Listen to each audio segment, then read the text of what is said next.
Poznáte novú službu SMS rozhlas? Nie.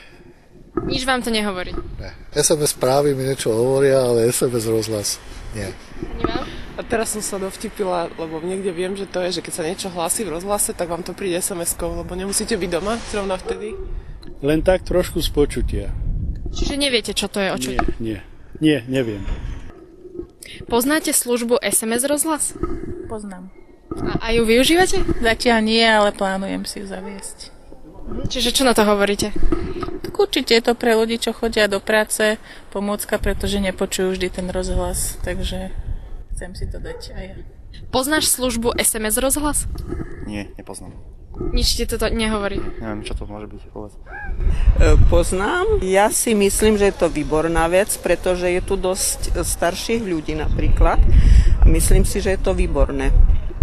Pretože aj ten rozhlas niekedy, buď sme mimo Rusoviec, alebo niekde ste mimo a neviete, čo sa deje. Rád by som predstavil SMS-kový rozhlas, ktorý funguje už takmer 3/4 roka u nás. A zatiaľ sa to iba rozbieha a tých účastníkov nie je tak veľa. Máme zhruba do 30 žiadateľov o informácie. A pôvodná myšlienka celého vzniku SMS rozhlasu bola na základe nedostupnosti rozhlasu klasického v nových lokalitách, ale keďže boli rozporuplné názory, niektorí obyvatelia chceli, niektorí boli výrazne proti, tak sme to riešili takýmto spôsobom, kde vlastne každý, kto má mobilný telefón, a myslím, že tá dostupnosť už je dneska pomerne veľká, má možnosť si objednať túto službu. Jediné, ktoré možno je platené, SMS-kovanie je prvé a posledné, to znamená, kto má záujem, pošle na číslo 0911 787 043 SMS-ku, kde vlastne uvedie tému alebo viac tém, z ktorých by chcel dostávať informácie. A vlastne to je jediná platená SMS-ka, ktorá je odoslaná z jeho mobilu. Všetky ostatné SMS-ky, ktoré budú prichádzať, uhradza miestny úrad. A druhá a možno posledná je taká, keď už nepožaduje túto službu, tak na toto isté číslo napíše vlastne stop a tým pádom je vyradený z databázy, ktorá je tu na úrade vedená. Nemusia sa teda obávať ľudia, že by im chodili veľmi často SMS správy? Jednak celé to časové obmedzenie, ktoré sme zriadili, je od 8. do 18. hodiny, mimo teda víkendov.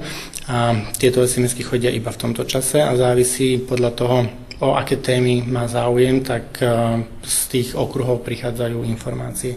Je možnosť zvoliť si aj všetky témy, potom tých SMS-iek je viacej, ale zhruba to tak vychádza maximálne tých 10 SMS-iek do mesiaca, čo máme zatiaľ skúsenosti. V budúcnosti uvažujeme o zjednodušením prihlasovania sa do tejto databázy.